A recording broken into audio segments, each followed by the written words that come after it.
There's been many a comment in the last few days about the impact that such a tiny island of Cyprus can have on markets. Michael Pettis is one global expert who spends much of his time watching market drivers, a Wall Street veteran, economist, finance professor and entrepreneur. He's now based at the Peking University in China, but we caught up with him in Sydney this week. Michael Pettis, thank you for joining me. Thank you. Let's go to Cyprus first. We have a bailout. How do you see the event in the broader European context? Because earlier this year, there was an enormous amount of market optimism about Europe. The optimism was totally misplaced. The optimism arose from the fact that the ECB was helping these countries refinance their debt at lower rates. And the assumption was that the problem in Europe was really a liquidity problem. And as long as you could roll over the debts, and things would eventually resolve themselves. But that's not the problem. The problem is that there's no demand, that unemployment is extremely high, and those things have gotten worse over the last year, not better. So you don't see Mario Draghi as some sort of guru in what he's been able to do? No. We've seen this before. Every time there's a sovereign debt crisis, we first spend a couple of years calling it a liquidity problem until we finally recognize the fact that it's not a liquidity problem, it's a solvency problem. And we're still in the stage where we're trying to pretend that it's a liquidity problem. And we need to get through this stage as quickly as possible and address the fundamental underlying problems. Going back to Cyprus in particular, what does it say about the type of economy it is? So here we are fixing up the banking system specifically. Cyprus is interesting because it's simply an exaggerated version of the problems throughout peripheral Europe. We have bank problems in every one of these countries. And the real worry is, then the real problem with the Cyprus solution is that it's made it very clear to bank depositors, something that they should know anyway from history, and that is one of the ways you resolve a debt crisis is by eroding the value of the savings of the middle classes. And the way they must protect themselves is by withdrawing deposits from the banking system, which of course makes everything much worse. I don't think we're necessarily going to see bank runs tomorrow in Spain and Italy and Portugal, but as things get worse, as credibility deteriorates, the memory of Cyprus will jump out again, and that'll cause a real sort of gapping in the attitude towards the banking system. And that worries me a lot. So going out this year, how do you see the euro crisis developing? We're going to see what we always see in these sovereign crises. Every sector of the economy is going to act in ways that are rational for that sector, but bad for the crisis. Creditors are going to withdraw credit. Political leaders are going to be focusing on very short-term solutions rather than long-term solutions. Businesses are going to disinvest and take their money out of the country because they know they're always liable to taxes. Workers are going to organize and become more militant because they know that one of the ways you solve a crisis is by forcing the workers to pay for it in the form of unemployment. Do you see the social unrest issue, growing bigger and bigger? Because you look at the Italian elections, you look at the level of, say, unemployment in Spain. Is this something which really is going to have to be tackled head on? Yes, and I'm not sure there's really any way to tackle it, except there is really only two things that can happen. Either the Germans significantly reflate their economies in order to make up for the austerity in peripheral Europe, or unemployment has to stay very high. And the problem there is that the ball then becomes in the court of peripheral Europe. If they continue acting, quote unquote, responsibly, that means basically they have to absorb very high unemployment for many, many years, and I don't think they're going to do that. Alternatively, what they can do is leave the euro. And when that happens, the unemployment will be shifted from the deficit countries to the surplus countries, to Germany. This is, for example, what happened in the 1930s with the United States. So I'm pretty pessimistic about the ability of the euro to survive. Would that be why Germany is so against the idea of a default? Yeah, because the way the balance of payments works, Germany ran trade surpluses basically at the expense of peripheral Europe. And so, of course, Germany had to export capital to peripheral Europe to maintain those surpluses. So peripheral Europe owes a lot of money to the German banks, and they're not able to repay that money. And one way or the other, someone's going to have to take the losses. And you know, Keynes discussed this over 80 years ago. He said, we know how to solve these problems. The issue is who's going to pay? And that's really a political issue. Will the banks pay? Will the workers pay? Will small businesses pay? And until that's resolved, the conditions are just going to get worse and worse and worse.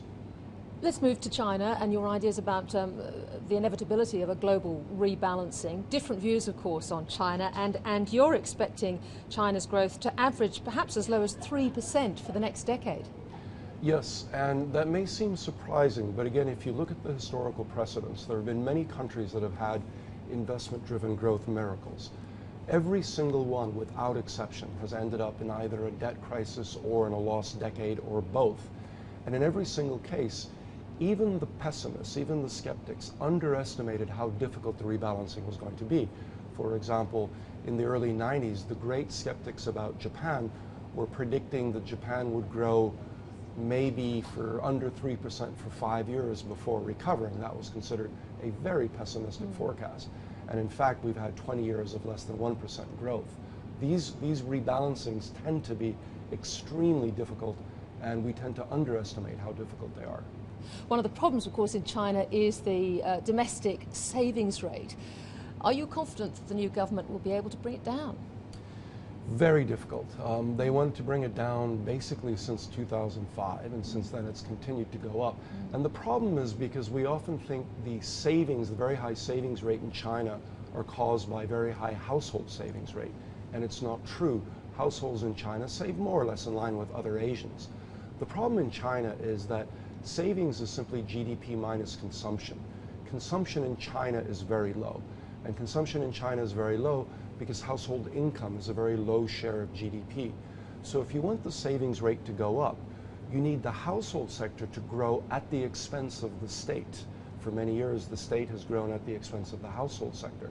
And that's very easy to say, but it's politically very difficult to do. Another one of the challenges that China has that we're hearing more and more about is their environment. To what extent is there a really urgent need to do something about that, and how will that impact growth? I think in the last year, for the first time, the environment has become such a problem that the leadership is going to move it more towards the front of their policy choices. The problem is that it's very difficult to clean up the environment while at the same time maintaining very high levels of growth, because these high levels of growth have been in part subsidized by the fact that you don't need to worry about the environmental consequences. So it's tough. They're facing the rebalancing at the worst possible time, when the rest of the world is not doing well and when there's an urgent need to clean up the environment, which makes everything just a lot more complicated. It certainly does. I mean, how do you think they're going to be able to do this? Because politically they'll put it front and centre, but if they've also got to hit their targets, what is going to win, do you think? Well, I think they're not going to hit their targets. I think growth rates are going to come down, and I think the leadership understands that and is already starting to prepare the country for lower growth levels. Premier Wen in his last speech, or former Premier Wen in his last speech, when he announced that the target for this year would be 7.5%, you'll notice that he went out of his way to say it's going to be very difficult to achieve it. So I think they recognize that growth rates are going to slow down as they rebalance the economy and as they clean up the environment. So where do you see rates this year and next year? It's a very interesting question, because I think that's really a political question more than it is an economic question. As long as Beijing is not in complete control of the process and is still trying to consolidate power, we're going to see credit grow very quickly and we're going to see GDP grow very quickly. So my guess is in the first half of the year, GDP growth rates will probably be pretty close to 8%. The interesting question for me is what happens in the second half of the year. Because if the new leadership is able to consolidate power quickly, develop a consensus quickly, and halt the growth in credit, then growth rates will slow significantly, maybe 6% or less. I'm not optimistic that that will happen, but I think I and certainly many other economists would love to see that. On the other hand, if they're not able to consolidate quickly enough, we will see second half growth rates also quite high. The other thing the new government has been very vocal about is dealing with scandal and corruption. How successful are they going to be with it? And I guess that's related to the debt question, really.